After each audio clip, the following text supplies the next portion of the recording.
천국을 차지하기 위해서는 어떤 희생을 치르더라도, 어떤 대가를 치르더라도 천국을 차지하기 위해서는 양보할 수 없다는 의미의 말씀이에요. 어떤 대가를 치르더라도 양보할 수 없다는 의미의 말씀이에요. 그러면 이런 질문을 할 수 있죠. 천국 안 가면 안 되냐고. 네, 안 될 것도 없죠. 천국 안 가면 되겠죠. 그렇지만 천국에 가지 않을 때는 영원히 꺼지지 않는 지옥 불 구덩이에서, 유황불보다 7배 뜨거운 그 불구덩이에서, 굳어지도 타지 않는 그 불구덩이에서 영원토록 신음해야 돼요. 하나님이 이미 우리에게 천국을 주셨죠. 하나님이 세상을 이처럼 사랑하사 독생자를 주셨으니 천국을 주지 않은 사람은 아무도 없어요. 그러나 천국과 지옥을 선택하는 것은 나 자신이 결정을 하는 거예요. 아멘. 하나님은 우리 모두를 구원하셨습니다. 그러나 그 구원에 참여하고 참여하지 않는 것은 바로 나의 선택입니다. 여러분은 그 구원에 대하여 선택을 했기 때문에, 할렐루야, 모든 사람이 선택을 받았지만 여러분이 주님을 선택했기 때문에 오늘 이 자리에 계신 것입니다. 천국을 차지하기 위해서 기쁨과 축복이 이렇게 기록되었습니다. 천국을 차지하기 위한 기쁨이 얼마나 큰지를 이 본문이 말씀하고 계십니다. 읽겠습니다. 시작. 천국은 밭에 숨겨진 보물 같으니 어떤 사람이 그것을 찾으면 다시 숨겨두고 그 기쁨으로 가서 자기의 모든 소유를 팔아 그 밭을 샀느니라. 기쁨으로, 기쁨으로, 기쁨으로. 할렐루야. 여러분, 지금 목사님 되신 지가 오래되셨지만 늘 전도하고 다니신 분이 계셨습니다. 엄청나게 하나님께 헌신한 분이었는데 어느 날 헌금을 하려고, 그때 당시 100만 원이면 지금 한 1000만 원쯤 갈 것 같아요. 제 생각에 100만 원을 딱 담았답니다.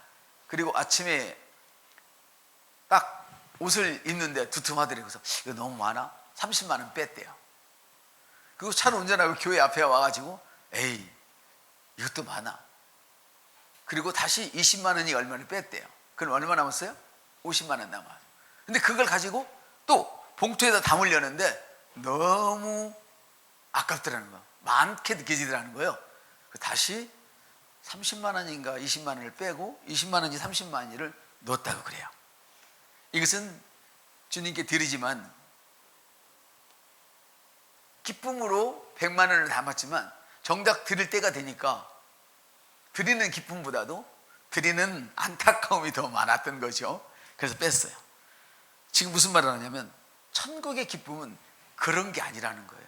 아직 그분은 진짜 천국을 못 만나봐서 그런 거예요. 구원을 받았고 교회의 직분자가 되었지만 아직 못 만나봤기 때문에 그렇게 할 수밖에 없는 거죠.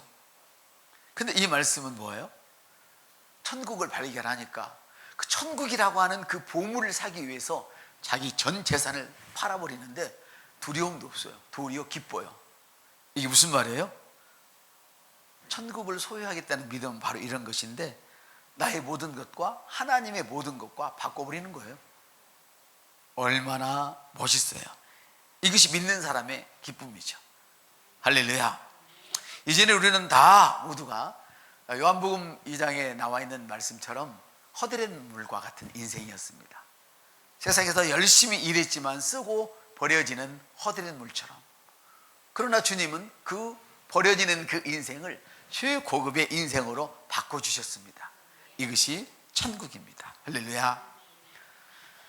성경에는 파란만장한 그런 인생을 살던 사람이 있는데 여러분들이 쉽게 접근할 수 있는 분이지만 이런 이름은 세상에 없어요. 요셉도 있고 베드로도 있고 다 마리아도 있고 요셉도 있고 다 있어. 베드로, 마리아 다 있는데 누가 없어요? 야곱이라는 이름을 가진 사람이 없어요. 왜 그럴까 했더니 고생을 너무 많이 해서 그런 것 같아요. 이 야곱은 축복을 가로챈 사람이었어요. 축복을 가르쳤고 그 자기가 축복을 받기 위해서 사람을 속이는 자였어요. 또 그런가 하니까 복을 너무너무 좋아했어요. 그리고 그 복을 어마어마하게 사모하는 사람이었어요. 축복을 받기 위해서 남을 속이는 사람이었지만 그리고 축복을 그렇게 사모했지만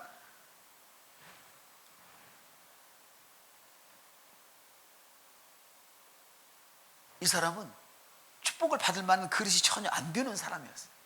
그런데 성경에 보니까 별미를 아버지께 드리고 자기 아버지에게 별미를 바치고 온통 축복을 다 받았어요.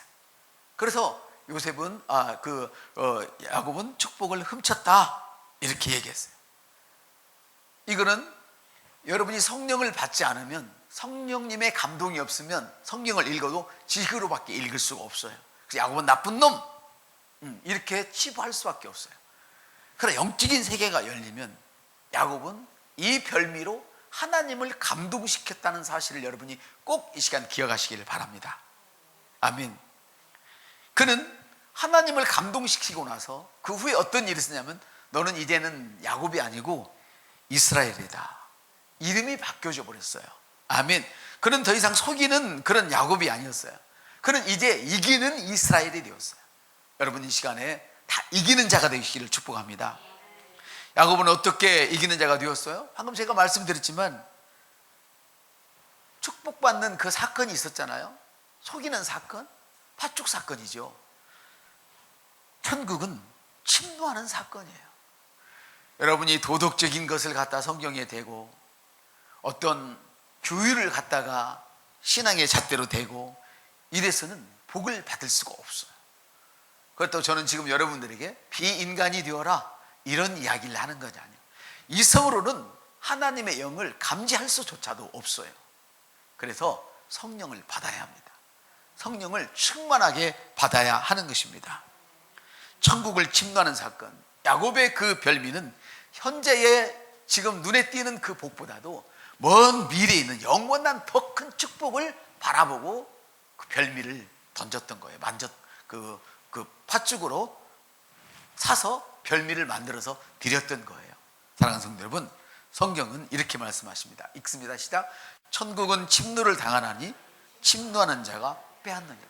천국은 깡패들이 구멍가게에 들어가서 막 뺏듯이 뺏는 거라고 성경 이렇게까지 이야기를 해요. 불량배들이 막 억지로 차지해서 막 뺏어가는 것처럼 이렇게 설명을 해요. 세상에 얼마나 천국이 중요한 것이면 불량배 직거래를 해서라도 천국을 놓치면 안 된다. 아멘. 지금 그 얘기를 하는 거예요. 천국은 이미 누구나에게 가능합니다. 천국을 찾으면 기쁨으로 모든 소유를 팔아서, 그러니까 천국을 맛본 사람은 어떤 사람이냐? 또 천국은 밭에 감춰진 보물과 같으니 어떤 사람이 그것을 찾으면 다시 숨겨두고 기쁨으로 자기의 소유를 팔아. 자기 소유가 없어지는 것을 기쁨으로 여겨요. 그러나 집사라도 목사라도 자기 소유를 드릴 때 자꾸만 드리는 날짜가 가까워지면 기쁨이 반감돼서 봉투에서 빼게 된단 말이에요. 근데 이 사람은 기쁨으로 자기의 전 소유를 다 전둬버리는 거예요. 할렐루야. 마태복음 25장은 종말을 이야기하는 장인데요, 여러분 달란트 비유에서도 있지만 우리가 계시가 약하면 그 돈으로만 보이지만 그야말로 어떤 기술이나 재능으로만 보이지만 더 큰 계시를 열어보면 이건 천국을 사실은 이야기하는 거예요. 모든 것은 그렇다고 그것이 아니라는 뜻은 아니에요. 그러나 최종적인 것은 천국이에요. 묻어두면 다른 사람에게 뺏깁니다. 성경은 뺏어서 다른 사람에게 준다고 말씀을 하세요. 천국을 절대 땅에 파서 묻어두지 마시기를 바랍니다. 혹시라도 여러분 중에 누구라도 지금까지 천국을 등한히 하셨다면 오늘 다시 시작하십시오. 성경은 오늘 다시 시작할 수 있는 길을 열어주셨습니다. 항상 있는 것은 아니지만 주님이 곧 오셔서 결국은 문이 닫혀버린 날이 오기는 오지만은, 아멘, 그러기 전까지는 지금 시작하시면 됩니다. 그것이 어디 있느냐? 포도원 품꾼 비유는 주님이 우리를 얼마나 사랑하셨는지를 보여주고 있는 것입니다. 내가 천국을 사모하기만 하면, 할렐루야, 주님은 나를 버리지 않습니다. 어떤 상황에서든, 어떤 형편에서, 어떤 긴박한 상태에서는 나를 포도원으로 들여주시는 분이십니다. 주님은 오늘도 이 땅에서조차 여러분을 풍성한 포도원으로 들여 보내주시기를 원하고 계시는 것입니다. 그 포도원은 주님의 일터입니다. 할렐루야. 그 포도원은 바로 여러분의 일터가 주님의 일터와 같다는 그런 의미이기도 합니다. 좋은 진주를 구하는 장사는 그것을 얻기 위해서 다 투자했습니다. 별미는, 야곱의 별미는 투자입니다, 여러분. 자기 팥죽을 주고 사서 투자를 한 것입니다. 현대인의 성경을 한번 다시 읽어보죠. 시작. 하늘나라는 침략을 당하고 침략하는 사람은 그 나라를 빼앗느니라 말씀하십니다. 오늘도 하나님 나라는 빼앗는 사람이 차지합니다. 야곱은 언제나 빼앗을 준비를 하고 있었습니다. 그것은 투자입니다. 그 투자가 바로 별미였다는 거예요. 야곱은 별미를 준비함으로 하나님을 감동시켰습니다. 그러면 여러분의 별미는 무엇입니까? 이게 문제죠. 옆에 물어봅시다. 당신의 별미는 무엇입니까? 오늘날 우리가 하나님을 감동시킬 만한 그런 별미는 무엇입니까?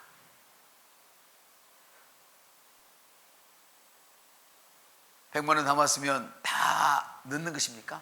1000만 원 남았으면 다 넣으면 하나님이 감동하십니까? 그래서 500만 원 빼면 하나님이 덜 감동하시고 그렇습니까?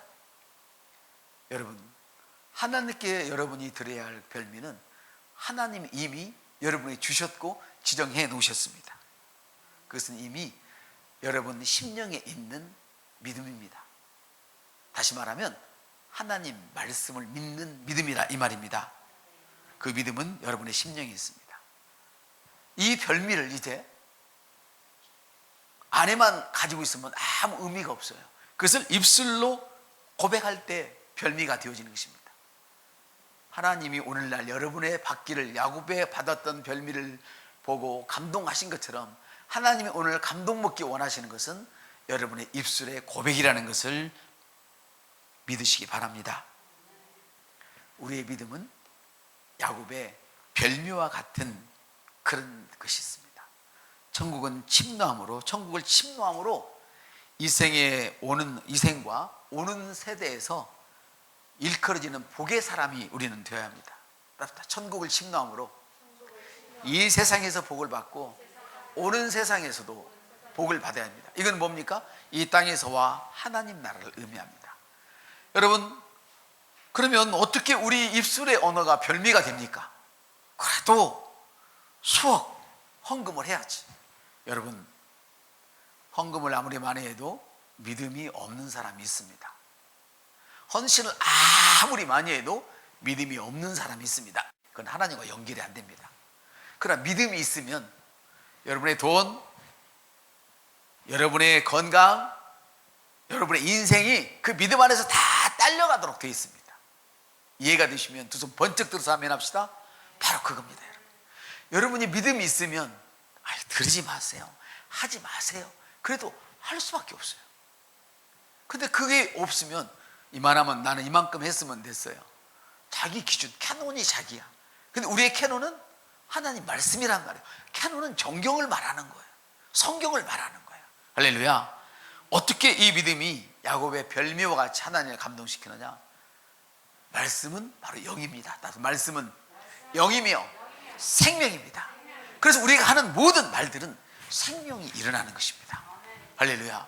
그럼 우리 여러분, 하나님께 드릴 것이 없다고 말씀하시지 말고, 이만하면 됐다고 말씀하시지 말고, 끝까지 하나님이 여러분 심령에 주신 말씀을 입술로 고백하십시오. 여호수아 1장 8절은 이렇게 말씀하십니다. 네가 내 말을 주야로 묵상하면, 고백을 의미해요. 묵상하면 너가 너의 길을 평탄케 할 것이다. 하나님은 이미 우리에게 주실 것이 없다고 말씀하셨죠? 왜? 이미 내게 다 주셨단 말이에요. 근데 내가 가지고 있어. 하나님이 우리를 또 구원해요? 아니에요. 예수님 우리를 또 구원해요? 아니, 이미 구원하셨어. 그런데 그 구원을 받아들이지 않기 때문에 지옥으로 가는 거예요. 하나님이 세상을 사랑하사 코스모스, 온 세상을 사랑해서 당신 자신을 주셨단 말이에요. 근데 그걸 받지 않기 때문에 지옥에 가는 것이요, 하나님 구원하지 않아서 지옥에 가는 것이 아니란 말이에요. 아멘. 이와 같이 우리는 하나님의 복을 안 주셔서 못 받은 것이 아니라 우리의 입술을 놀리지 않아서 그래요. 입술을 잘 놀리셔야 돼요. 어떻게 놀려요? 내 속에 심령이 있는 말씀을 계속 묵상하세요. 말씀을 무슨 말씀인가 생각하고 도런도런 읊어보고 큰 소리를 외치십시오. 그러면 하나님이 들으시고 어떻게 해요? 그 말씀이 이루어지게 만든다는 거예요. 그러면 사탄이 듣고 하나님 말씀에 굴복해서 이미 주님이 다 이기셨기 때문에 그 말씀에 굴복해서 떠나간다는 거예요. 그 말씀을 듣고 천사가 움직여서 우리를 위해서 일하게 되는 거예요. 그러므로 돈 따라가지 마십시오. 건강 따라가지 마십시오. 말씀을 따라가시면 모든 것이 따라오게 되겠습니다.